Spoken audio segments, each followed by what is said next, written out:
Jasmine Fiore was a budding model and actress who got her start modeling body paint and swimsuits.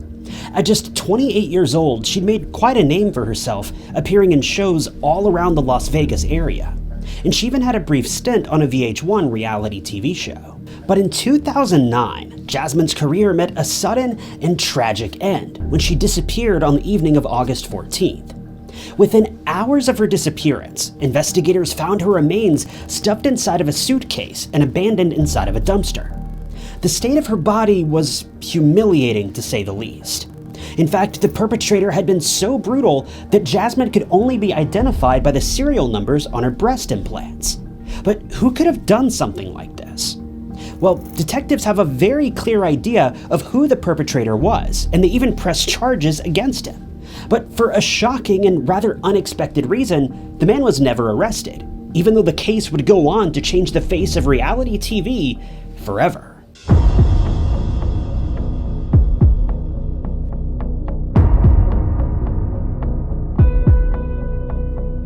It was a little over 20 years ago when modern reality TV first burst onto the scene, and many credit the genre's success to shows like CBS's Survivor, which first aired in 2000.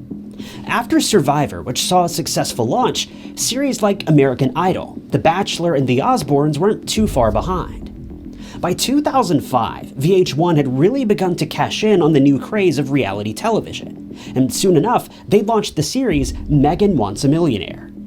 Despite the show's incredible success, though, it only managed to air for a single season before it was canceled, and it's all because of the tragic loss of Jasmine Fiore. Jasmine had a somewhat difficult time growing up because her parents separated when she was just 8 years old.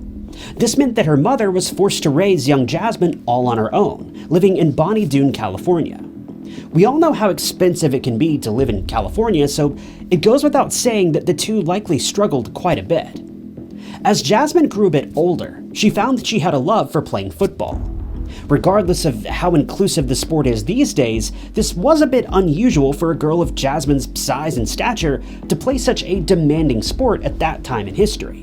But Jasmine wasn't one to shy away from pushing boundaries.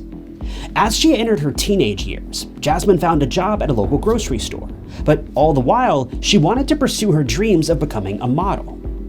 As Jasmine became of legal age, she began applying for modeling jobs and managed to land a few work opportunities pretty quickly. She first became a swimsuit model, and soon after this, she found work as a body paint model, working for various people at parties and entertainment gatherings. Jasmine was such a big hit with her clients that she even landed several shows at some of Las Vegas's biggest casinos. For Jasmine, everything was going perfectly according to her plan, and she was truly living her dream. She appeared on various commercials for adult services, such as adult phone lines and the like, and things were really looking up for her in terms of her career. But Jasmine knew that her lifestyle wouldn't last forever. Being a pretty smart worker, she began making arrangements for where life would take her when her job as a beauty worker eventually came to an end. So she went to school and got a real estate license, and had made arrangements to open her own gym and personal training center. Jasmine had encountered various love interests over the years, and she eventually caught the attention of Robert Hasman, a man that she truly loved and admitted that she wanted to settle down with. Unfortunately, their relationship didn't really last, and they eventually went their separate ways. And before long, she found herself in the arms of a man named Travis, and the two got engaged in 2006, but they too broke off their relationship. This brings us to 2009, when Jasmine met a fellow real estate expert by the name of Ryan Jenkins. Ryan was a real estate investor who owned properties all around the Las Vegas area, but he wasn't a big shot just yet. He was more of a small-time investor who was still looking to find his place in the business and hadn't quite made it yet. With this in mind, Ryan did his best to keep his options open, and one of his options was to appear in reality TV shows on VH1. Ryan had applied for a new series known as Megan Wants a Millionaire back in late 2008 or early 2009. Ryan was over the moon when he'd been accepted onto this show, but his stint with the series didn't last very long, and he was eliminated in one of the earlier episodes. But for Ryan, this didn't matter too terribly much. That's because just days after he was eliminated from the series, he met the woman of his dreams, Jasmine Fiore. 2 days after this, the two were married. This may sound completely crazy to marry someone that you've only known for 2 days, and don't get me wrong, it kind of is, but the two claim that they have genuinely been in love with one another. According to Jasmine's friends and family, at this point Jasmine was truly, genuinely happy when she was with Ryan. Jasmine was known for being a very vibrant and energetic woman, and her relationship with Ryan only further amplified these qualities. Regardless of them meeting at a casino and having a spur-of-the-moment wedding, their love was very much real. But as you might expect, things weren't always perfect. Within months of their wedding, Jasmine was forced to call the police after her husband revealed a side of himself that she never knew existed.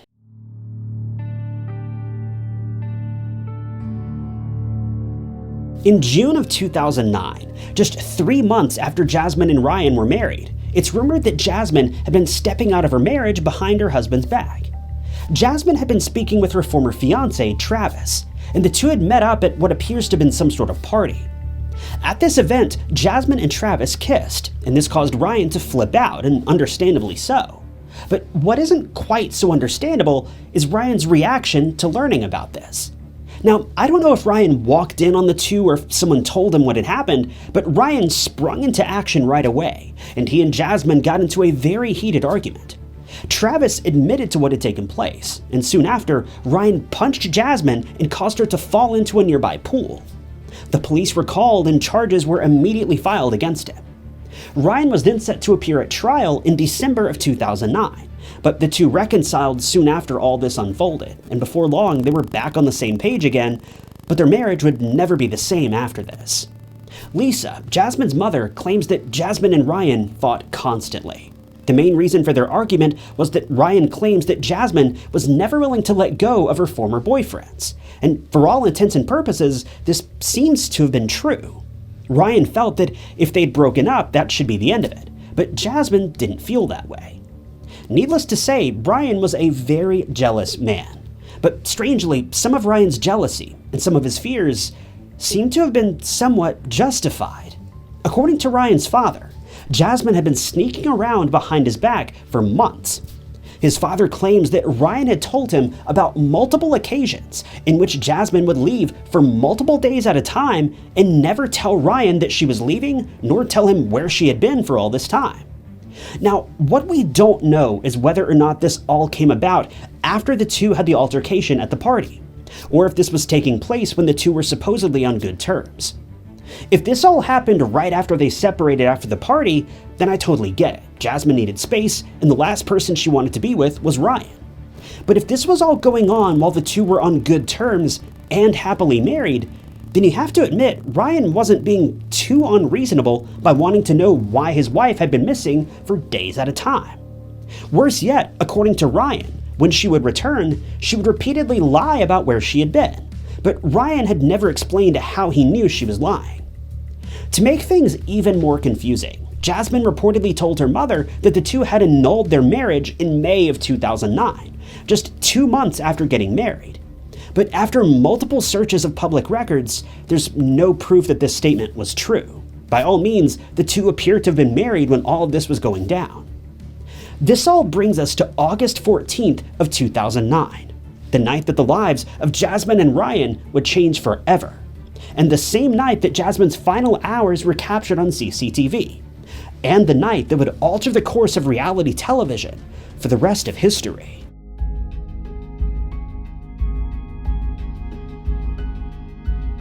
It was August 14th, 2009, when Jasmine and Ryan made plans to stay at the L'Auberge Hotel in San Diego. The two were scheduled to attend a poker tournament, which was some type of charity fundraiser to raise money for the Karma Foundation. CCTV footage from this evening was viewed by investigators who say that the two were seen having a great time together. Both Ryan and Jasmine were seen in the footage laughing and smiling throughout the evening. The couple left the hotel at around 2:30 a.m. on the morning of the 14th, being spotted again at the Ivy Hotel, which was a nightclub in downtown San Diego. This nightclub was the final time the two were seen together, and by 4:30 a.m., Ryan had returned to their hotel room alone, and he would check out of the hotel by himself at 9 a.m. that morning. Jasmine was never seen again. It hasn't been reported whether or not she was spotted on CCTV at the nightclub, But whatever took place at that nightclub, things don't appear to have ended well for the couple. The following day, August 15th, police announced that they located a body in an alleyway in Buena Park, California.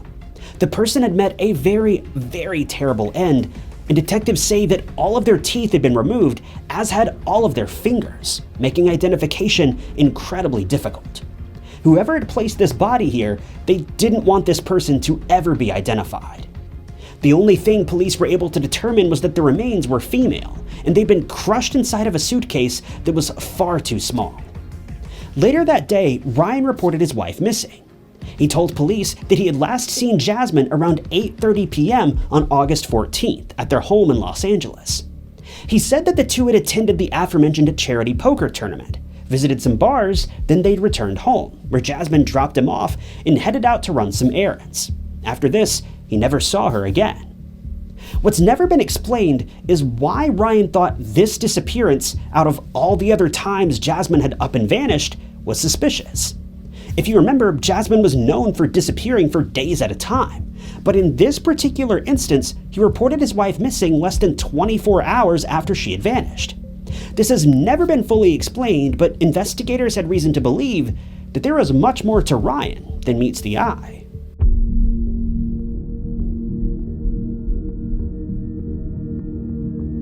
By the following day, Ryan had spent some time at the couple's home packing up some clothing and travel items.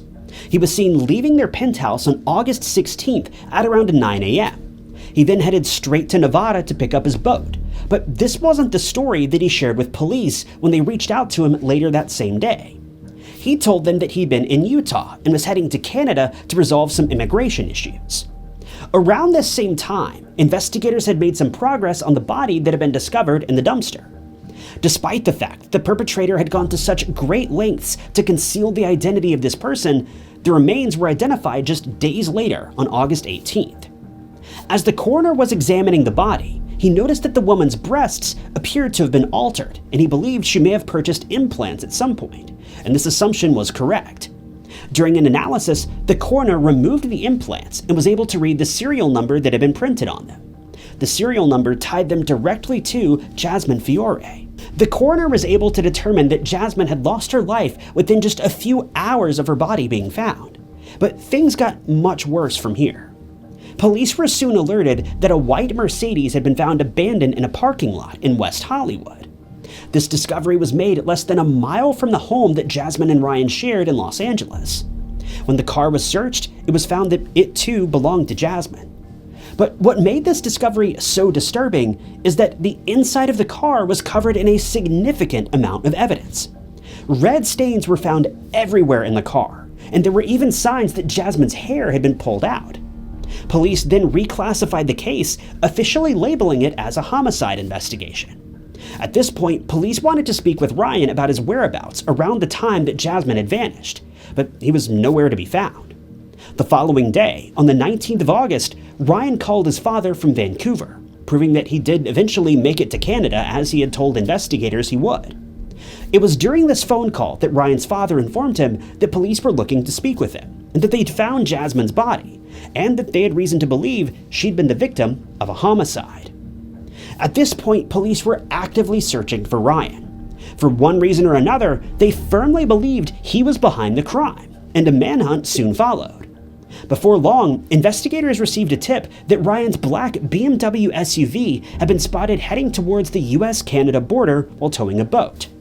Police later found the vehicle at a marina in Washington. The vehicle was empty, and the trailer that it was towing was also empty, proving the boat was out somewhere on the water. The vehicle's engine was still warm though, so Ryan couldn't have gone too far. It needs to be mentioned that at this point, Ryan wasn't considered guilty. He was merely considered a person of interest that police desperately wanted to speak to. Police were so interested in getting in touch with him that the US Coast Guard and the Customs and Border Protection Agency announced that they were sending out multiple boats to search for him. It wouldn't be until August 19th that a credible sighting of Ryan finally came in. A witness had spotted someone who resembled Ryan piloting a boat near Point Roberts in Washington, where Ryan's stepmother was known to have lived. No sooner than this report came in, police announced that they had reason to believe he had crossed the border back into Canada sometime between the 19th and the 20th. This was the final straw for investigators. They knew that Ryan had been informed that police were looking for him, so to them, this was proof that he was evading capture. This prompted them to escalate their search for him, labeling him as their prime suspect and officially charging him with homicide.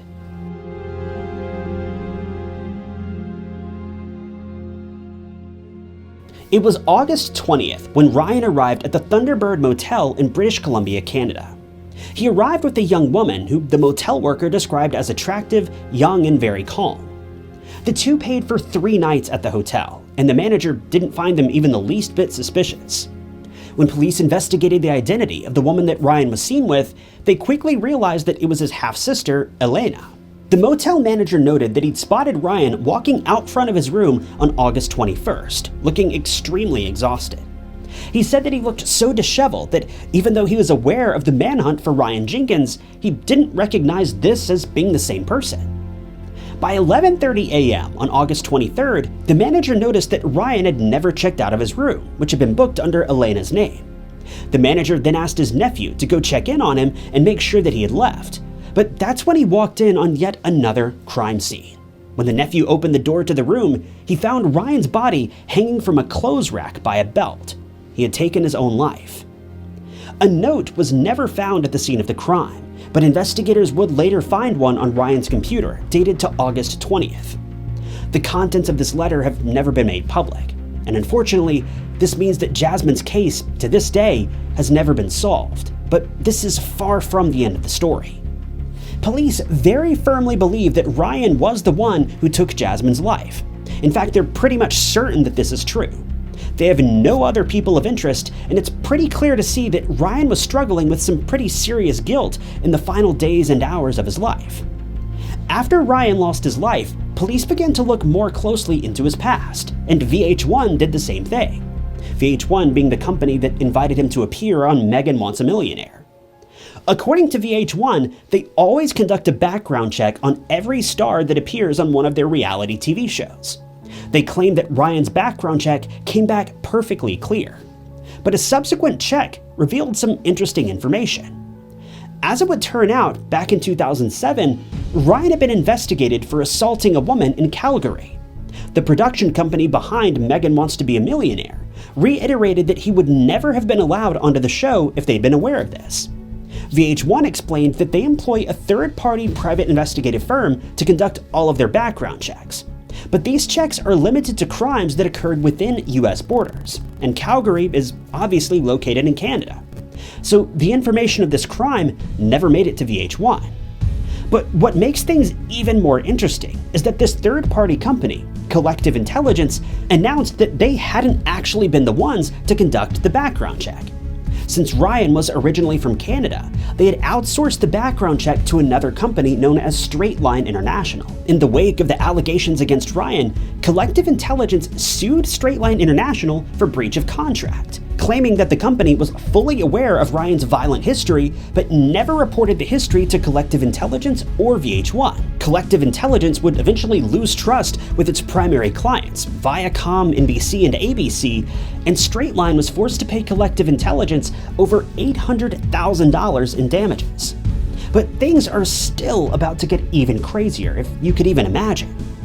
VH1 had not only hired Jenkins to be a part of the first season of Megan Wants a Millionaire. In fact, after he'd been eliminated from the show, they hired him to appear in season 3 of I Love Money, yet another reality TV series.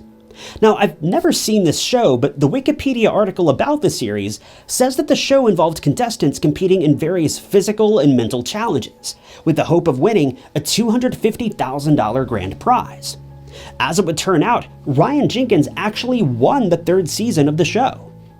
Ryan reportedly called Jasmine every day while he was filming the show, promising her he was going to do everything he could to win the money, so that the two could live the life they had always dreamed of.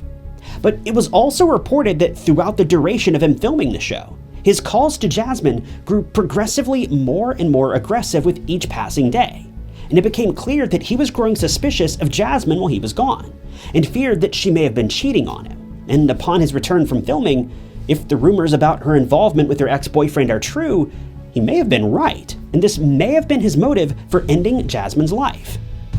In the aftermath of this revelation, VH1 made the decision to pull the plug on the third season of I Love Money. Not one episode of this season has ever aired, and the production company, 51 Minds, was forced to settle with VH1 for over $12 million in losses from their inability to air the show. This was a pretty serious blow for the company, and it was a massive blow for reality television as a whole, and could have easily ruined the entire genre. See, when you watch a typical fictional television show, you likely don't think too terribly much about the actors, because they're not portraying themselves on screen. They're portraying a character that was created and written for them. But when it comes to reality TV, part of what makes it so captivating is that you're watching the actual person say and do things that they would likely actually say and do in real life. It may be amped up, but it's not fictional. But the thing with reality TV is that even when watching these stars on the big screen, you still have no idea who they are as a person, and that's a scary thought. It's the same feeling that comes along with watching famous YouTubers or social media stars. You only see what they or their publicity team wants you to see. For Ryan Jenkins, VH1 only wanted you to see the entertaining side of him.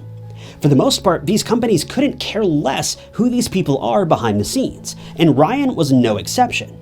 If I'm being honest, I have a pretty good feeling that the only reason VH1 was even upset about all this was because it nearly lost them $12 million on that third season of I Love Money, and a scandal like this could have easily ruined their entire reality TV catalog.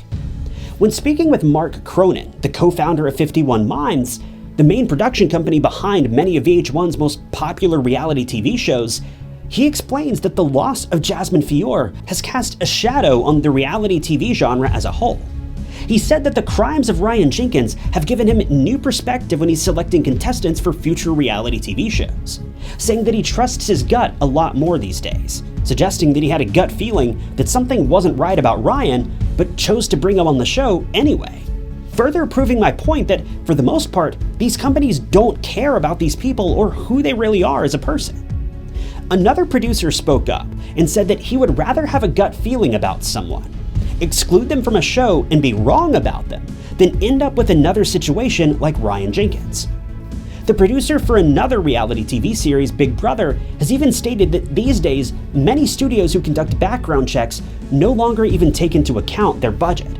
They want the best, most thorough background check they can find, with no regards to cost. And I just hope that this is true. In the end, Ryan Jenkins was never able to be held accountable for his alleged crimes. But if there's anything good that's come out of this case, it's that the entirety of reality TV seems to be a much safer place now, even if only to protect the bottom lines of these faceless corporations. But it should never have taken the loss of someone's life for these studios to provide their actors with a safe work environment. And that much should never be forgotten. Thank you guys for tuning in to another episode of True Crime Stories. If you enjoyed this video, check out this other interesting case that I covered. And don't forget to subscribe. It's totally free and keeps you up to date with all of my future videos. But with that, my name is Ty Knotts, and I'll catch you guys in the next one.